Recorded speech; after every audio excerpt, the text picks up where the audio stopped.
I'm Fred Moser, Aftermarket Service for Superior Industries, and today we're going to go through on how to properly install a Navigator return roll. The Navigator return roll best efficiency is when it is 50 feet from a pulley and you want it 1 inch above the rest of the return rolls so it gets more weight of the belt. To start with, you have to remove an existing return roll and then install the new brackets for the Navigator. You start with putting the brackets together. In this case, we're going to do it in the top set of holes, as we've already measured the other return rolls and know that this will be 1 inch above them. We're using 5/8 by 1.5 inch bolts.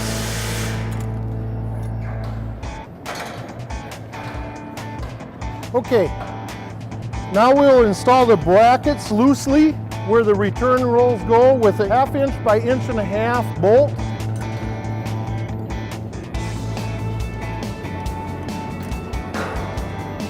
Do the same thing on the other side.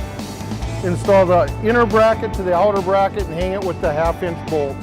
If your conveyor is already belted, we would recommend to take a shaft or a 4x4, slide it under the belt and pry the belt up so it would be easier to lift the Navigator into position.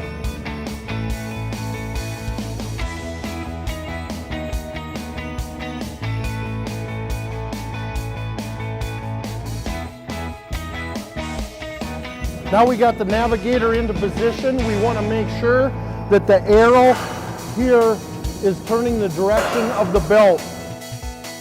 We want to make sure the brackets are centered on the bolts and then tighten them. Once the hardware is tight, remove your 4x4 or steel shafts that are supporting the belt. At this time, you can operate the machine to make sure everything is working correctly. Check out Superior's website for product information and more service videos.